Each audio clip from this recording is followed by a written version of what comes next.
going on? Ladies and gentlemen, BizzyDad here. You there checking out the latest deck build video, the last deck profile I'll put up before the new set Curse of the Frozen Casket comes out this week. So don't be upset. We will have more deck builds as usual, but with the new cards. So looking forward to getting some of the new rulers and putting decks together for them. Always new content, new cards, new content. So we just keep that going. And speaking of keeping it going, it's tradition to say hello to my latest subscribers. And here they are at the bottom. This is going to take a while because I was on vacation and the subs have just been exploding. We are approaching 70, which is just crazy to think of. So thank you to all the new subs that have come in. Thank you to all my loyal subs who have been here for a while now, checking out the videos and commenting. So it's great. So as usual, just share, spread the word. Let's get more subs. Let's get more comments and likes, and just keep things going. Everything it's so much fun for me to put these videos together for you. Also, don't forget, if you have Instagram, follow me at BizzyDad. It's right there on the screen. I will follow back. And really, it's just a lot of pictures of some behind the scenes stuff, some stuff that is really quick, so not for a video, and just stuff like that. So that's fun too. So after all that, let's get into the profile for the deck I call Faria's Fabulous Flying Fairies. Say that 5 times really fast. I dare you. You probably cannot. So this is a light and blue deck that is built with the Heroic Spirit Faria ruler from Battle for Ataraktia and supported by Fairies. So this is a little bit out of my realm. I never really was into the Fairies when I first started this game, so I really didn't pay them much attention. But this is actually a fun combination deck. We're going to use Faria's ruler, J ruler side, to bulk up the counters, and we have cards that also pump up the counters on the fairies. These fairies start really weak, 200, 300, but you get the right cards out there, all of a sudden they're 900, they're 1,000, they're 1,100. And the combination of that and Faria on her J ruler side with life gain also pumping up, you are going to make it rain. You're going to make it rain with the counters. The dice are going to be flying. Everybody's going to be pumped up. Everybody's going to be swinging for big damage. So if you do play a deck like this, get your dice ready, because the goal is to pump everything up, so where everybody is swinging big. So let's get into it. Our ruler is Memoria of the 7 lands. So if you have the rulers from this set, they all have this front side. You don't know exactly who it is, because all 5, all 5 have that front side. So it's a judgment of 4. There is no other ability. So if you do pay the 4, and by the way, that 4 is void, so it's colorless. Doesn't matter what color you need. You just need 4 to flip her over, and she becomes Faria, the Chosen Girl, a 1,000 heroic spirit J ruler. So she's strong right out of the gate, and it's a full art, so the text is impossible to read, so I'll read it to you. It says that this card also gains Faria, ruler of the God Sword, in addition to its name. So just for reference, that is the original Faria J ruler. So when you use the heroic spirit, when you use the one we're using here and you J activate, she also gains this Faria's name as well. And that's for cards like her Excalibur Regalia, that would give her imperishable and other buffs. She would, both Farias would be able to use that. We don't run that in here, so we're not worried about that. But just for reference, when you flip this Faria over, she gains the other Faria's name as well. Also, when this card enters your field, if you control a call to actions Memoria, then you get to destroy target Resonator that your opponent controls. If you control 4 call to action Memoria, you destroy all Resonators that your opponent controls. I want to make sure I have that right. Yeah, it's just Resonators, not Resonators and additions. And also, whenever you gain life, put a +100 counter on each J Resonator you control. So that is the money part of why we want to use this ruler. Whenever you gain life in any way, everybody gets a +1/+1 counter on it, even Faria. So anytime you gain life, everybody jumps up 100 attack and defense. And that's crucial. You're going to see that this is going to help these little fairies. All of a sudden, those 200 fairies are now getting into the 800, 10, 1,000, 1,200 range. That's the purpose of this deck. So let's get into our stone lineup, and we are going to start it off with 4 copies of the Call to Actions Memoria. This is the stone that they talk about on Faria's J Ruler's side. It produces light on its own, but it also has another ability for 1 light, 1 other, and rest. You gain 100 life. So that's pretty steep. You have to pay 1 light and 1 other, and then rest this stone. So it's really a 3 stone cost just to gain 100 life. But if you think of it in a late game scenario where you have the stones to pay the 3 and gain 100 life, if you have Faria flipped over to a J Ruler side, that's your life gain. That's a +100 counter on everybody you control. So that is our, in a pinch, life game mechanic. We have others, but that's how we could do it without any other support, just using that right there. I have 4 copies of Magic Stone of Light Vapors. This is a dual stone that gives us light and blue, so it's going to give us access to both. And then finally, I just run 2 basic water stones. So that gives us 6 cards that give us blue and 8 cards that give us light. So it's a pretty good combination to always have access to the colors that we need. So let's get into our Resonator lineup, and I started off with 3 copies of Life Profiteering Priest, a 1-drop 200/400 Priest Resonator. So I know you're sitting there saying, hey, you thought you said this was a fairy deck, and the first Resonator out of the gate is not a fairy. Well, this is our only non-fairy Resonator. She is a priest, and the stats are whatever, but her ability is why we have her. Whenever another Resonator enters your field, you gain 200 life. So we want to have different ways to gain life, and this is one of them right here.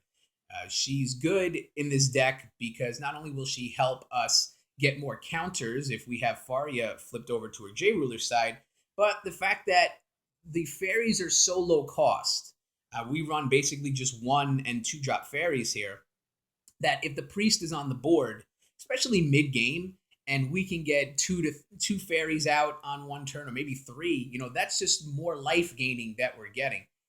And that'll help us even more with Faria. We're gaining life, we're gaining counters. So everything's building up, and the priest is just another way to help us do that. So now let's get into the fairies. And first off, 4 copies of the Water Sprite.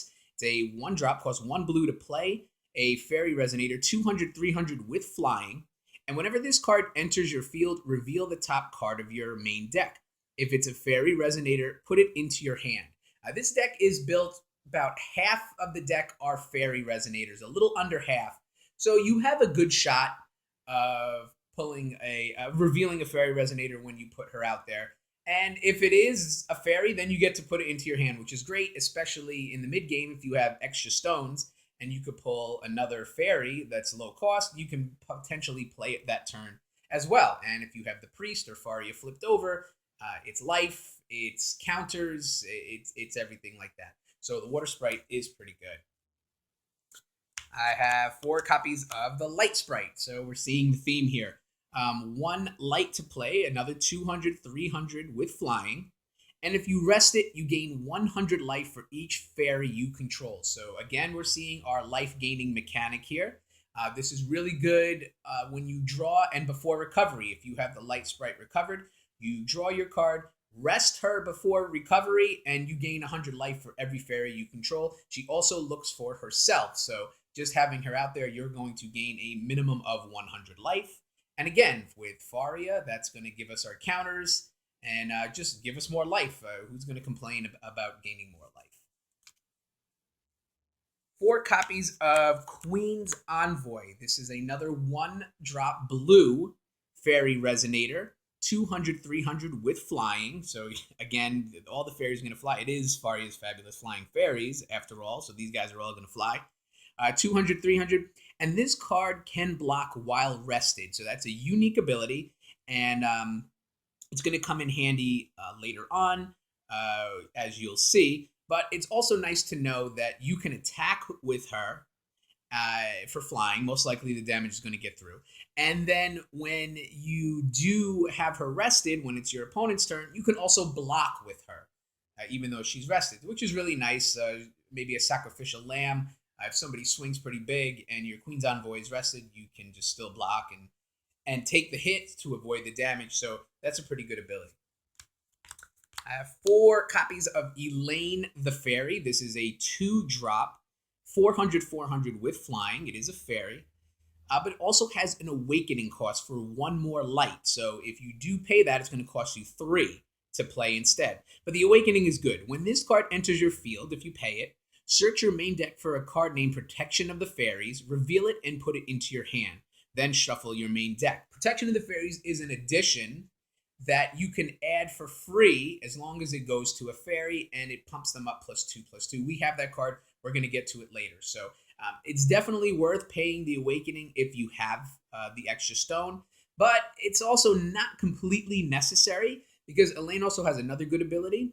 It says other fairy J resonators you control gain +200 attack, and that is continuous. So as long as Elaine's on the field, all your other fairies are going to gain 200 attack. She doesn't look for herself here, but if you can get 2 Elaines, they'll bounce off each other. So that's a good way to pump them up. And this is our first step in the pumping ability, as well as Faria's J-Ruler side with counters. So we're really focusing on getting these little fairies up stronger and stronger with counters and other buffs.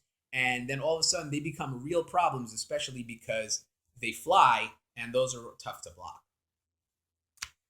Finally, our big hitter, 3 copies of Titania, the Prideful Queen, a 1200 flying fairy. She's also a 12 apostle, but she is a fairy. Now, you could see the cost is 7, 1 blue, and 6 of others, so that is incredibly steep. But she does have a discount in a way. As you play this card, you may rest any number of resonators you control, and you will pay 2 less to play this card for each resonator rested this way. So, for every resonator that you have on the board and you rest, you get a discount of 2 off the color list. You'll always have to pay the blue at least.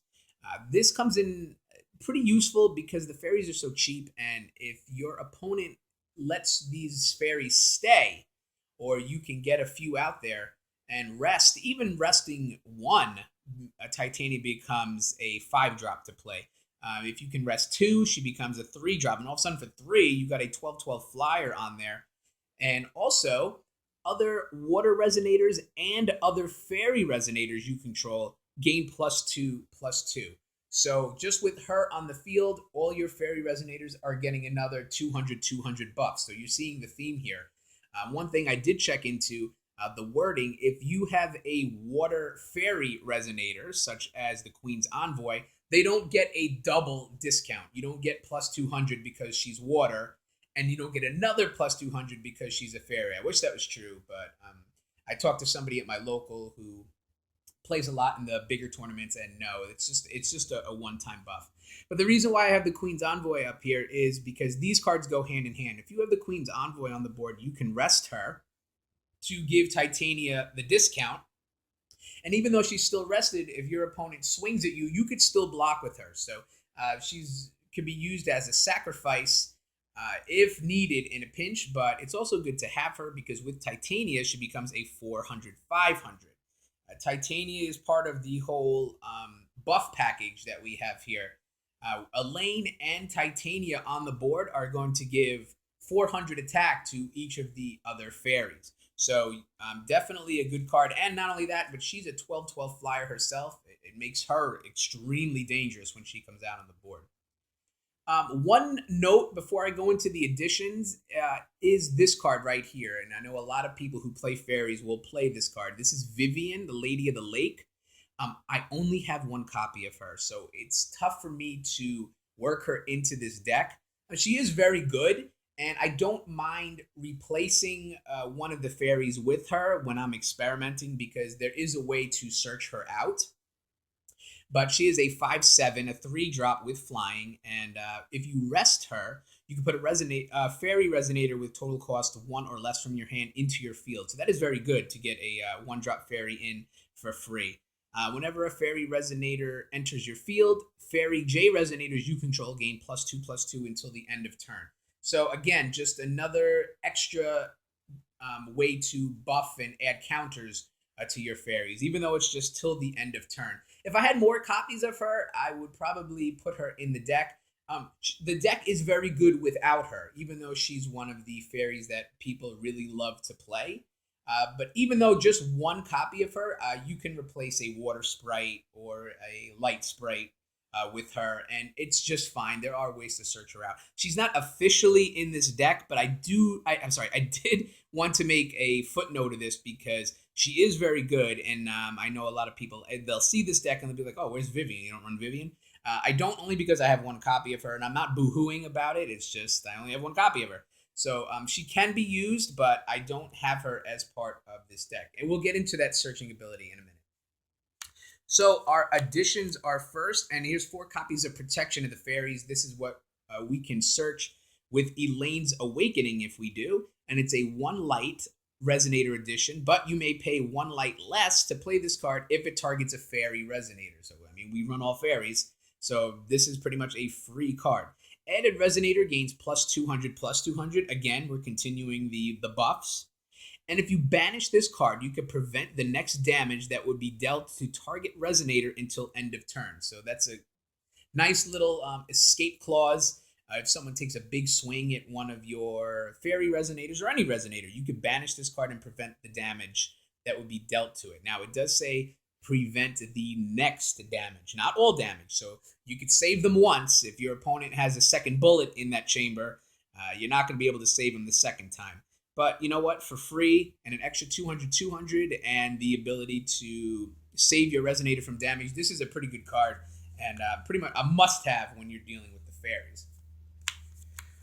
4 copies of Heavenly Garden of Armala. This is a 2-drop field edition. So this just goes into the field and will just affect everything. Resonators you control with flying gain +200/+200. So, I mean, just, again, another way to pump up all our Fairies. This will not affect the Priest because the Priest doesn't fly, but we're not worried about that. We want to get our Fairies strong as possible. Also, another good little ability is to pay 2 and rest this card, and you can rest a target Resonator without flying. And this comes in handy when you are late game and you're trying to put your opponent away. If somebody is in the way that could potentially block, or you can just rest them and then you can just send somebody through. Again, we have all flyers here, so it's not too bad. But just the ability to rest somebody who doesn't fly.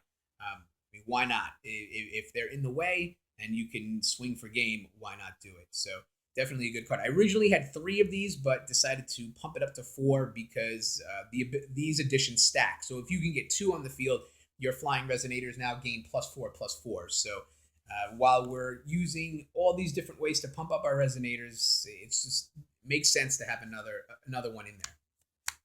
Here's a great card. 3 copies of the Final Word. It's a spell chant instant, so you can play this at any time. 1 drop. Target blocking Resonator you control gains +1000/+1000 until the end of turn. So this is a really good way to surprise your opponent.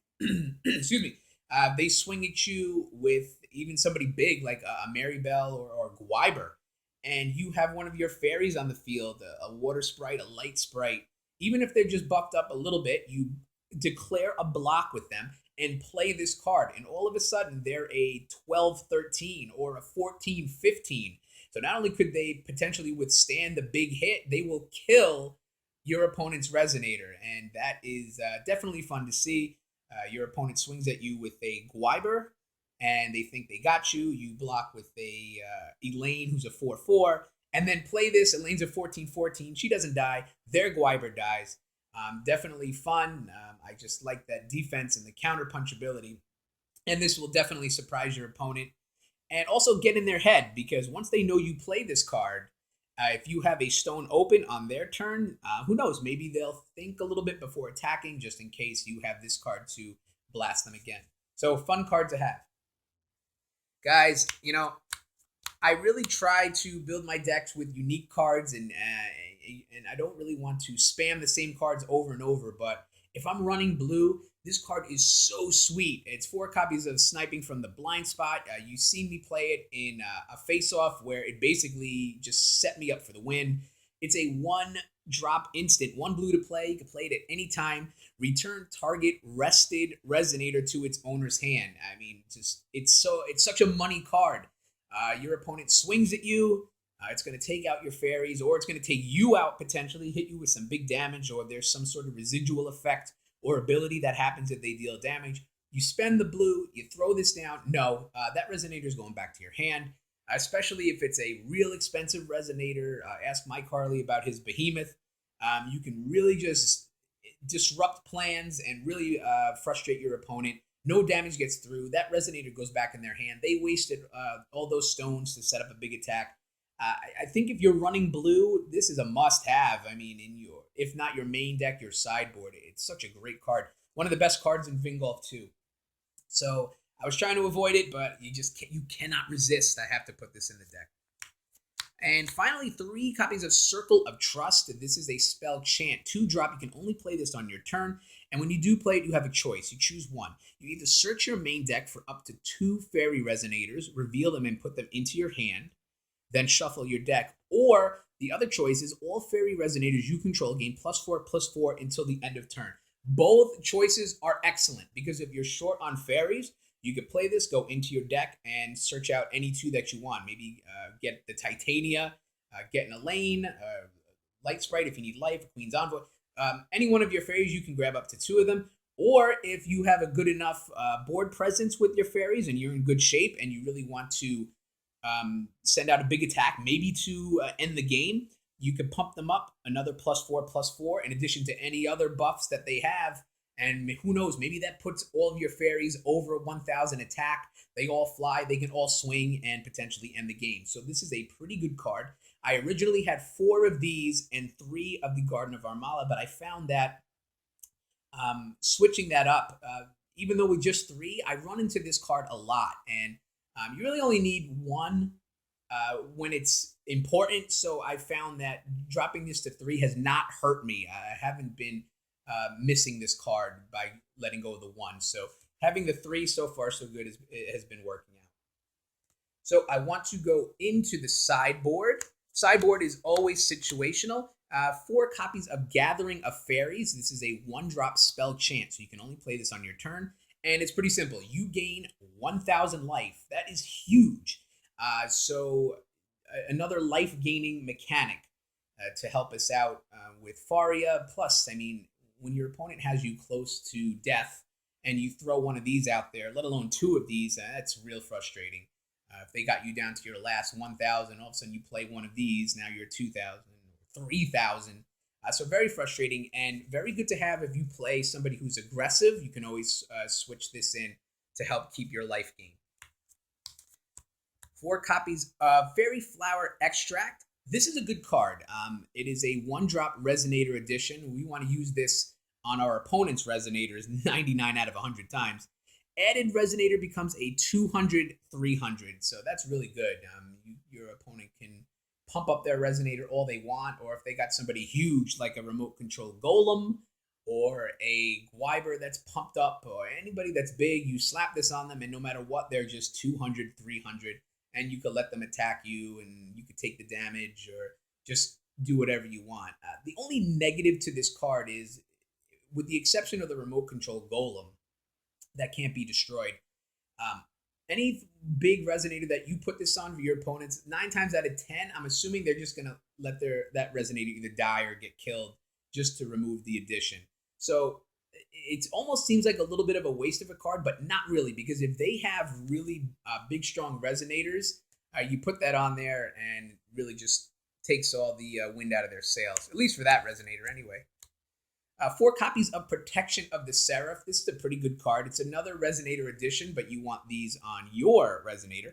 1 light. Added Resonator cannot be attacked or targeted by spells or abilities your opponent controls. So basically, just a way to keep your Resonator safe from all spells, abilities, attack damage from your opponent. If you want to slip this in and try to get it on your Titania to keep that 1200 big fairy on the board, and there's nothing your opponent can do about it. It's not bad. I keep it in here because why not? It's a way to protect your Resonators from just getting blasted. Even works on your fairies if you want to put it on a fairy that you want to build up. Don't forget that your opponent, once they know what you're up to, your opponent is really going to try to get these fairies off the board as quick as possible. If they have kill spells or just damage, while the fairies are just starting out, they're really weak and really susceptible to that. So it really becomes a race to whether your opponent can keep these fairies off the board or if you can get the protection spells and the buff cards to start pumping up, so where they can avoid that damage, and then it becomes a problem and then eventually too late. So the race is definitely on. Finally, I have 3 copies of Down the Drain. It is another instant. You can play this at any time. 1 blue to play, and you destroy target fire Resonators. So as you can tell, this is pretty specific. But if you go up against a red rush or red aggro deck, and they got the big guns are out there coming at you real quick, here's a way to just pop them and maybe slow them down just a little bit to get your fairies, give yourself a chance to get the fairies back in control. So guys, that is it. The profile for Faria's Fabulous Flying Fairies. I think it's an interesting combination, and it does work really well. Going first definitely helps, but I have won games where I have gone second. So really just the ability to get the fairies out there and get the buffs up as quick as possible. And then all of a sudden it just becomes too late. There's nothing your opponent can do when you have fairies that are 600, 800, 1,000 attack and can fly, and they're so low cost. Especially if you get Elaine's and the Garden of Armala out there, your fairies just coming into the field are going to be 600 with flying right off the bat. So guys, let me know what you think. You like it? You hate it? Leave me a comment below. Always like the discussion. Like the video, share, subscribe, the whole 9. Let's just keep things going. And Curse of the Frozen Casket comes out this weekend. I'm excited about that. And we'll get an unboxing video up there for you guys as well. So, as always, thank you for a few minutes, and I'll talk to you soon. Bye.